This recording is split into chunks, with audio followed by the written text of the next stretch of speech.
Gregor does what? No way, let's check it out. Okay, so let's check it out in Arena and see what Gregor can do for us. We have Armanz for the speed aura and a bit of control. Again, Odin control.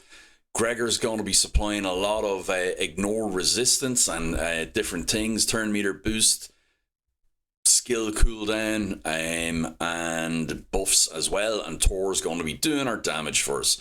Now, Thor and actually most of these guys do not have full masteries on, nor are they fully booked because they're very new on my account. So Gregor is my fastest. We can see we're going to lead off with a turn meter boost, increase attack, increase accuracy, and instant turn for the ally with the highest crit damage as well, which is fantastic. So let's go with that. And we'll see Thor straight away gets his turn. And let's see if we go with A2 first. I like that. I like that a lot. Then we're into Armanz's second fastest champion. Thor's the slowest champion, but he went second. So we can sheep there. We can kill here. And then we'll just A1 here. Wukong's going to come back at us. We're going to control again. And then Thor should be getting back around to his go. Odin's passive has kicked in, and that's job's a good one. So let's see if we can get some high resistance teams as well, because his passive is extremely good, and Gregor's passive is extremely good because for placing control buffs, or debuffs rather, what he does is let's see if we look at it here now. If we have two faction allies ignore 50% of a target's resistance when applying any control debuff, which is massive. That is huge. Not only that, when enemies are under those, allies deal 25% more damage. So it's an absolutely huge bonus. We'll boost ourselves again. We'll lead off with our A2 again. And we will hit Armanz here. Oh, and that... Is that... yeah, Thor's A2 ignores unkillable as well. So great synergies happening here. We obviously have Stone Skin on here, so we'll go for UDK. We'll go for the strip and see if we can place stun as well. We did. So we have the increased accuracy and the 50% ignore resistance. That makes this absolutely huge. Let's see if we can provoke now. It is only a 50% chance, so it didn't land. But watch now. We may not get the turn meter reduction against Matrala, but we likely will place the stun. Yeah, there you go. No turn meter reduction, but the stun is placed, and that's because of Gregor's passive. So you can even control Matralas, which are notoriously hard to control. And then Thor can come in and do his business. Let's see if we can get to provoke. I don't think I have his A1 fully booked either, so it is a very limited chance to do it. And Odin's going to finish off UDK with 159,000 damage there on his A3, which is massive. Okay, so let's have a look in Doom Tower. We have 5 of our barbarians leading the way now. So we have Greggor. He's built, as you've seen, he was my fastest champion there, so I have him built very fast and okay accuracy for this. Thor, we have built for damage, 200 speed, very high attack, and crit damage 263. Odin is in decent speed and accuracy as well, with he's crit capped and crit damage for his A3, which is stupendous. Huskarul then coming in for more control.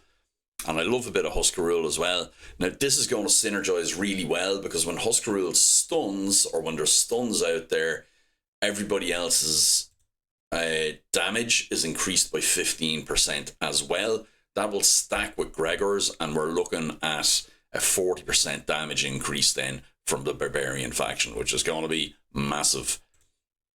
Then this as well, we have Gregor, baby Gregor going last as well. So let's see how this goes. I'm just going to click start and we'll see how we get on. This is on hard Doom Tower, floor 31. That's just as far as we are in Doom Tower. Otherwise, I would use it on the higher floors. But you can see here, easily chomping through the first wave. Onto the second wave. Getting all the damage in, all the buffs. We should have no problem here either. And that was Thor's passive coming in for the stun there as well. And then his A3 back on again. We should have him going pretty immediately now as well. Damage increase from the stuns out there. And the nuke is going to wipe. Oh, it didn't wipe everybody out, but it nearly did. We only have the A1 left. Again, remember, not everybody is booked or masteried here.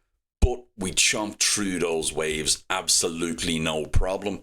And I'm certain once built out correctly and with books and masteries, these guys would be able to chomp through those waves with the mix of damage and control that we're seeing there. It's absolutely going to be no problem at all. Now, I mentioned my Clan Boss team earlier on as well, so we can see I did run Clan Boss earlier, and this is the team. So I have double Gregor in there, 95.95 million. It's consistently just over the mark, and I purposely build my teams so as they're not performing too well, because I know some of my clanmates can only maybe hit on Void and stuff like that. So I want to make sure that I'm only doing my part and not doing a billion damage on Clan Boss. And I'm not saying this team would do a billion damage or anything like that, but I don't want my damage being too high. So I always make sure to build it just good enough. And good enough is the best thing for Clan Boss. Because you want to use your resources everywhere else. So why is Gregor good for Clan Boss? Specifically or especially in the Wixwell comp, he is extremely good, and that is because of this move. So on his A2, he attacks all enemies, decreases the duration of all enemy buffs by 1 turn, and increases the duration of all ally buffs by 1 turn. So you're keeping the shields alive, you're keeping the block buffs on, and then also places a shield buff on all allies equal to 20% of his own HP. So that on its own is up there with Chris's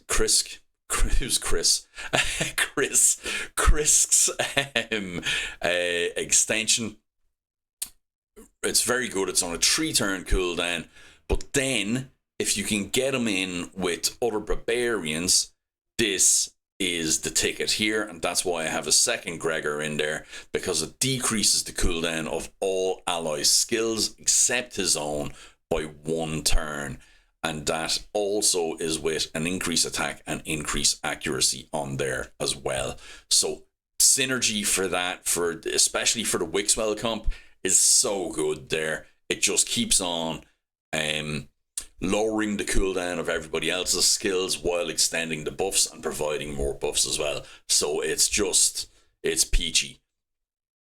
Okay, so I just ran my Nightmare one on quick play, and you can see reach the turn limit, no bother, boss turns 150, and the 2 Gregors were the engine driving that, and then just Brogny's damage was what done the boss in basically. But like I say, I keep the damage low enough. I could remove somebody here and put in Geomancer and get higher numbers, but I like it just being on the nose.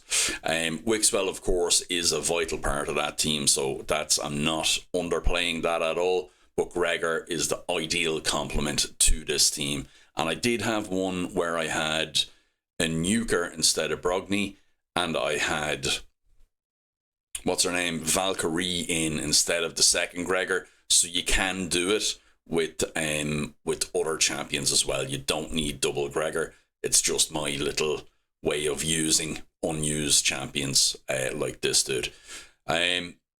So that's very good. So let's have a look then at the builds that I have Gregor in, and then we can wrap up the video and send everybody on their merry way.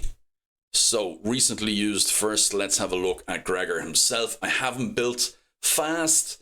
This is the fastest I can get him, I believe, at the moment. He doesn't have a huge amount of blessing there. Like I said, not fully masteried out, but he does have Lore of Steel. He is booked completely, but not on his A1. And actually, it doesn't matter. I was saying maybe he's not placing it because he's not fully booked out, but it's only the damage. He still has a 50% chance. So again, good bit of accuracy. 350. It'll be over 400 when I get the mastery up to Eagle Eye. And then the speed, we have him at 382. Which can be increased, but it's enough for now for what I was showcasing here. And then a bit of survivability going on, and that's pretty much it. He's not a hugely stat hungry champion. You can build him without accuracy if you're just using him. For instance, let's actually go and look at something else. So I'm going to go to Arena and show you why he's an ideal bomb champion as well. Let's check that out. Okay, so this is a sufficiently scary looking team.